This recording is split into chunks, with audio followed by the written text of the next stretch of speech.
మెదక్ జిల్లా పెద్దశంకరంపేట మండలంలో కళ్యాణలక్ష్మి షాదీ ముబారక్ చెక్కులను ఎమ్మెల్యే సంజీవరెడ్డి, పెద్దశంకరంపేట్, మాడిశెట్టిపల్లి, దానంపల్లి, రామోజీపల్లి, టెంకంటి, కొత్తపేట, గోపని వెంకటపూర్, లక్ష్మపూర్, విరోజిపల్లి, చిలకపల్లి, కోలపల్లి, మల్కాపూర్, గొట్టిముక్కల, మూసాపేట్ వివిధ గ్రామాల లబ్ధిదారులకు చెక్కులను పంపిణీ చేయడం జరిగింది. ఈ సందర్భంగా మండలంలో గల సమస్యలను అడిగి తెలుసుకున్నారు. అదేవిధంగా పెండింగ్ లో ఉన్న కళ్యాణలక్ష్మి చెక్కులు తన వద్దకు తీసుకురావాలని తెలిపారు. ధరణి సమస్యలు కూడా పరిష్కారం చేయాలని తహసీల్దార్కు సూచించారు. పేదల భూములను అన్యాయంగా పట్టా చేసుకున్న వారు వెంటనే తిరిగి పేదలకు న్యాయం చేస్తామని ఈ సందర్భంగా వారు తెలిపారు. ఈ సందర్భంగా 29 మంది లబ్ధిదారులకు కళ్యాణలక్ష్మి షాదీ ముబారక్ చెక్కులను పంపిణీ చేశారు. వారితో పాటు మండలం నాయకులు, కార్యకర్తలు, మాజీ సర్పంచ్లు, ఎంపీటీసీలు, వివిధ గ్రామాల నాయకులు పాల్గొన్నారు.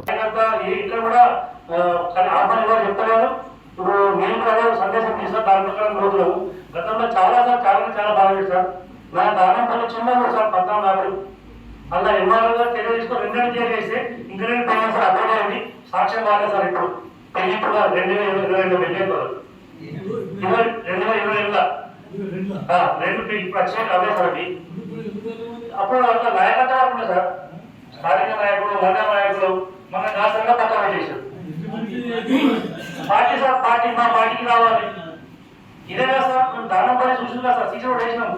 ఆ చట్టానికి విరుద్ధంగా ఎమ్మెల్యే కలెక్టర్ ఒడ్లని మీరు పనిచేస్తే తీర్మానం చేయలేదు, మన బిల్లు బాగా చెప్పింది సార్. ఇట్లా సార్ మన మండలం పెద్ద సమస్య రామచంద్రబాబు సార్.